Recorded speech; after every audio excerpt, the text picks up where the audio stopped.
है, sum of 3 and 7 term 6 and product of their is 8। तो आपको केवल वो जो सिंपल टर्म्स हैं, फॉर्मूले हैं, a3 a plus 2d a plus 6d is equal to 6, this is 2a plus 4d, sorry 8d आएगा, इज इक्वल टू 6।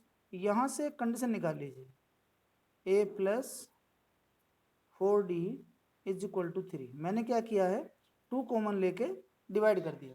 अच्छा समझना ध्यान से, वहाँ कभी कभी क्वेश्चन ये आता है, अगर sum of a third and 7 term is 6 है तो उसकी फिफ्थ टर्म क्या होगी। देखो ये एक लॉजिकल क्वेश्चन है जो इस इक्वेशन में छिपा हुआ है। यहाँ पर कोई कंडीशन नहीं है, आपको ऐसा लगता है क्वेश्चन कंप्लीट नहीं है, बट यहाँ पर फिफ्थ टर्म आ गई है। तो आपको जो गिवन कंडीशन है उसे जब अप्लाई करते हैं तो आपको एक नई कंडीशन तैयार हो जाती है। तो ये फिफ्थ टर्म डायरेक्टली आ गई, fifth term is equal to 3। अब वहां पर कोई कंडीशन थी नहीं, बट कंडीशन बन के आई इसलिए हो गया। अब इसके कंडीशन के बाद इसमें रिलेशन में डालता हूं, तो यहाँ पर सोल्व करिए, a प्लस 2d और a plus 6d is equal to 8। अब दिक्कत ये है कि मैं इसको वैल्यू को सोल्व करूं, इसमें डालूं, या इस वैल्यू को इसमें मल्टीप्लाई करके जब कन्वर्ट करूं। तो कुछ बच्चे क्या करते हैं, इसमें कंप्लीटली डाल देते हैं, यहाँ पर क्या करते हैं, डी की वैल्यू निकाल लेते हैं या ए की वैल्यू निकालने डाल देते हैं। मैं आपको ट्रिक समझा रहा हूँ, ये a प्लस 2d है, ये a प्लस 6d है। अगर मैं इसका a प्लस 2d बनाना चाहूँ तो ये 3 माइनस 2d हो जाएगी। ध्यान से देखना, 4d को मैंने स्प्लिट कर दिया, 4d यानी कि 2d और 2d, तो ये a प्लस 2d की वैल्यू आएगी। और अगर मैं दोनों तरफ 2d ऐड कर दूं, एक बार मैंने दोनों तरफ 2d माइनस करा, एक बार मैंने दोनों तरफ 2d प्लस करा, तो ये वैल्यू आ गई a प्लस 2d की है और a प्लस 6d की है, और इसमें यहाँ डाल दिए 3 माइनस 2d। अभी समझा रहा हूँ बेटा, ये कंडीशन थी हमारे पास, यहाँ पर ये 2d है 4d से 2 कम, और 6d है 4d से 2 ज़्यादा। तो यहाँ से मेरे माइंड में ट्रिक आई कि अगर मैं इसको यहाँ पर वैल्यू 2d की निकाल लूँ तो 3 माइनस ए आएगी, और एक इक्वेशन लंबी हो जाएगी, बहुत लेंथी। तो उसके लिए मैंने क्या किया, इसका 4d बनाना चाहा। तो पहले 2d बनाने के लिए मैंने 2d बोथ साइड माइनस करा, यहाँ भी 2d माइनस करा, यहाँ भी 2d माइनस करा, 4d माइनस 2d 2d बचेगा, 3 माइनस 2d मीन्स ये वाली वैल्यू निकाल ली। उसके बाद मुझे 6d चाहिए, तो मैंने दोनों तरफ 2d ऐड कर दिया, 6d यहाँ पर 3 प्लस 2d, इनकी दोनों की इक्वेशन एक ये रही, ये लिख दी, एक ये रही, ये रख दी। ये a माइनस बी और a प्लस बी है, इसको आसानी से सोल्व कर लिया। 9 माइनस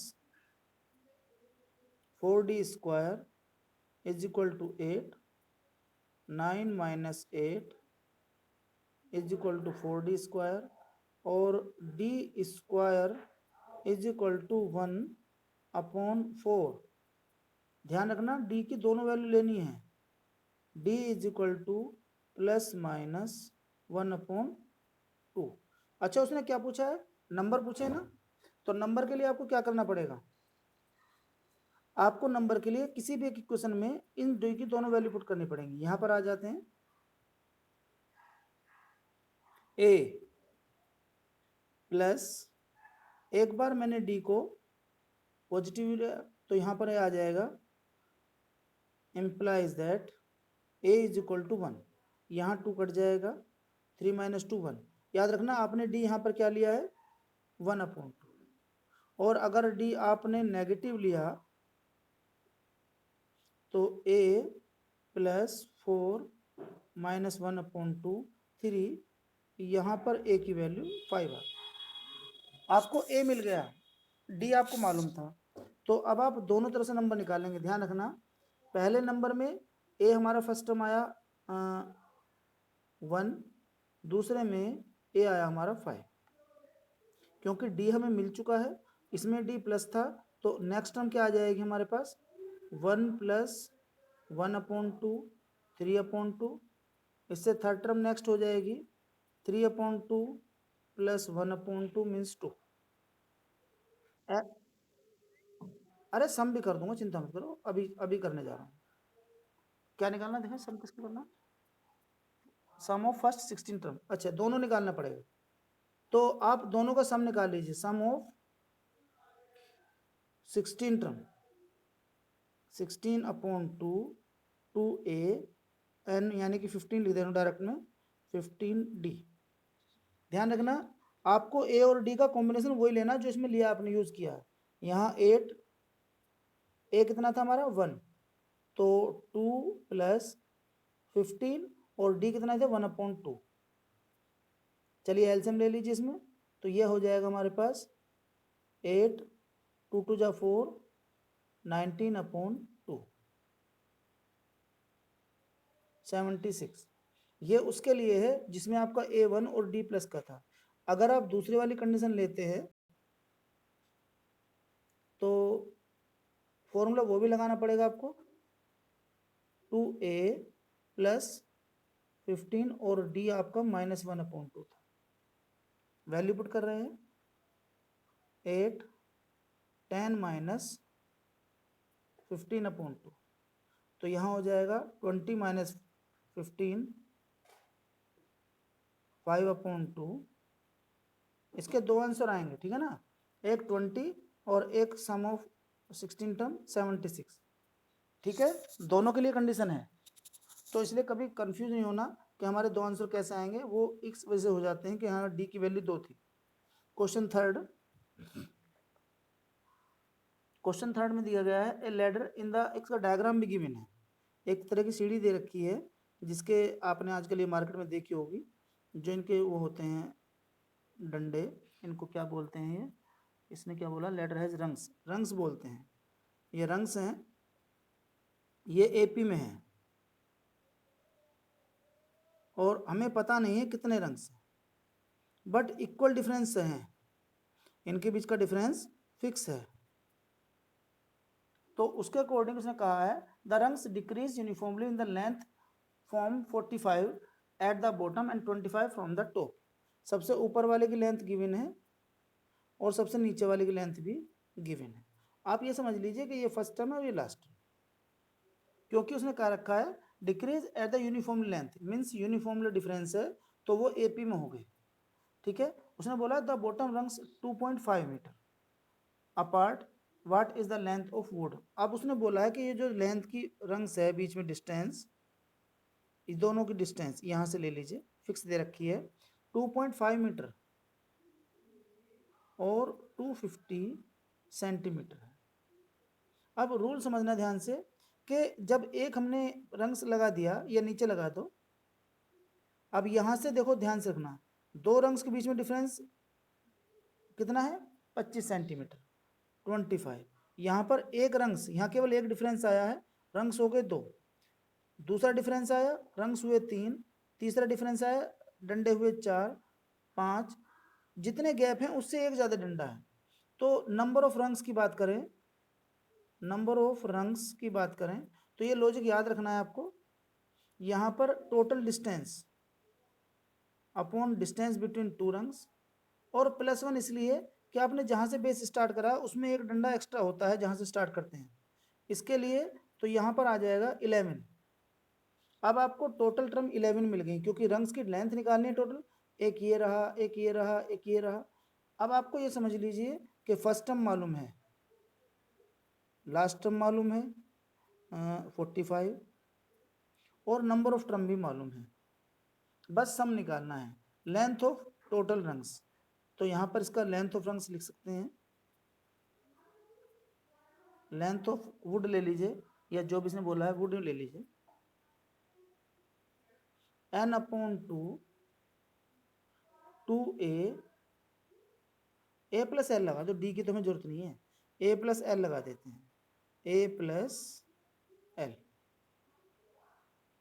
यहाँ a थोड़ा बड़ा लिख देना a + l, और ये हमारा हो जाएगा n/2, ये 70 हो जाएगा हमारा, 2 से डिवाइड कर दो, 11 5 जो 55, और दिस इज 38 सेंटीमीटर।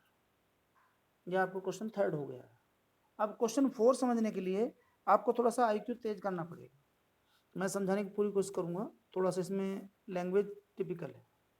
इसमें कहा गया है the houses of a row are number concentrated, यह लिखा हुआ है कंजुगेटिवली, मतलब घरों के नंबर इस तरह दे रखे हैं 1 2 3 4 5 सो यहाँ पर जब जा रहा है तो सबसे लास्ट वाले घर का नंबर है 49, सबसे पहले घर का नंबर है 1। ये तो इसकी लैंग्वेज है, कुल मिलाकर समझ लो। मैं थोड़ा पेज को ऐसे कर लेता हूँ।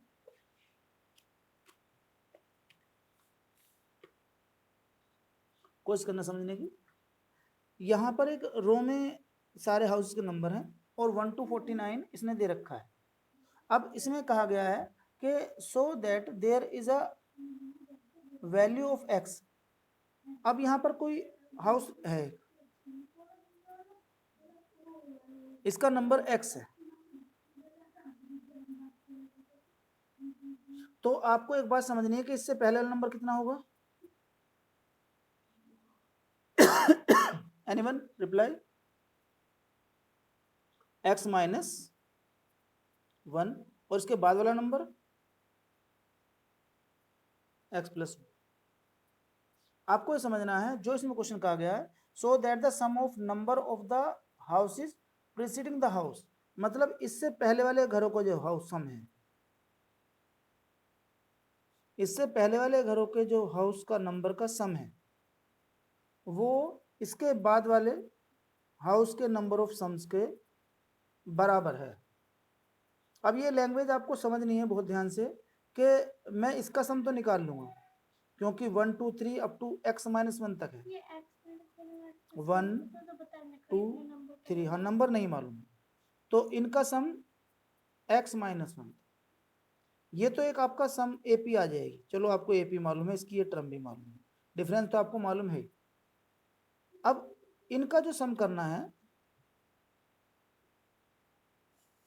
Is equal to sum of x plus 1 x plus 2 और सबसे लास्ट में 49। प्रॉब्लम यहाँ आती है कि हम समझने की कोशिश करते हैं कि ये वाला सम कैसे निकलेगा।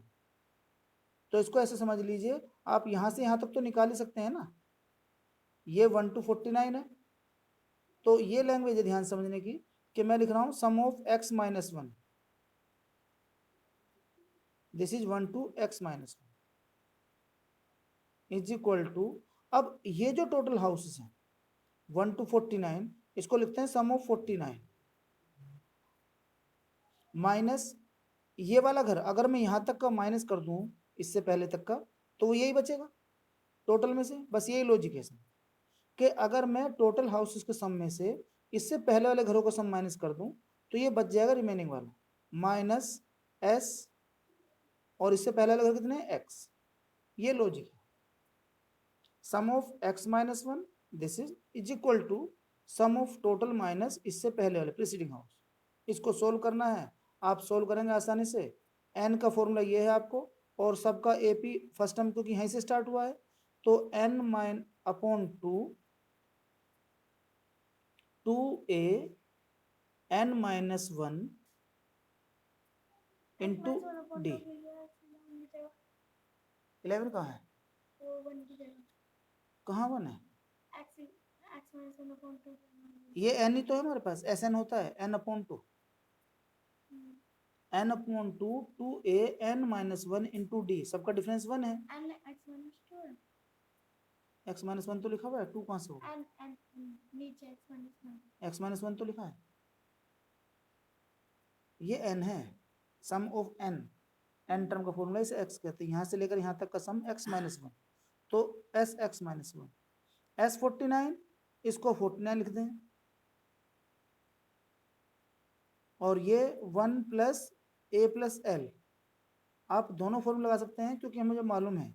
अच्छा इसमें भी लगा सकते हैं आप, माइनस इसको मैं आगे लिखूंगा, यहाँ पर थोड़ी जगह कम पड़ रही है, लेकिन सिंपल फॉर्मूला हो जाएगा x अपॉन 2 और ये भी a प्लस l लगा दीजिए। सब में लगा सकते हैं, इसमें भी लगा सकते हैं, मैंने लगाया नहीं। चलिए अब मैं ध्यान से देख रहा हूँ, इसको x को इधर ले आता हूँ, तो पहले मैं इसे लिखूंगा, ये माइनस में है तो यहाँ आ जाएगा x अपॉन 2 और यहाँ पर प्लस का x माइनस 1/2, इसे सोल्व करेंगे तो x माइनस 2 है और यहाँ प्लस 2 है, तो ये x आ जाएगा। या आप डायरेक्ट कर सकते थे, a प्लस एल करते तो इतना आता है यहाँ पर 2 प्लस x माइनस 2। इसको सोल्व करेंगे 49 इंटू 50/2। यहाँ पर देखो ध्यान से x और ब्रैकेट में 1 प्लस एक्स है, यहाँ पर x माइनस 1 और x है, तो x/2 कॉमन आ जाएगा। यहाँ बचेगा 1 प्लस एक्स और यहाँ बचेगा x minus 1 is equal to 49 into 25। देखिए 1 से 1 कट रहा है, ये हो रहा है 2x, ये x इंटू 2x/2। मैं नेक्स्ट पेज पे जा रहा हूँ, यहाँ लिखा हुआ है x into 2x/2 is equal to 49 into 25। This is x square, this is also square. किसका है ध्यान से देखना, 7 इंटू 5 का स्क्वायर, दिस इज 7 का, दिस इज 5 और दिस इज एक्स स्क्वायर, तो x इज इक्वल टू 35। आप जनरली करके देखेंगे तो ये इतना ही बैठेगा। ठीक है, अभी लास्ट क्वेश्चन है, 5th क्वेश्चन, आप ध्यान से देखना।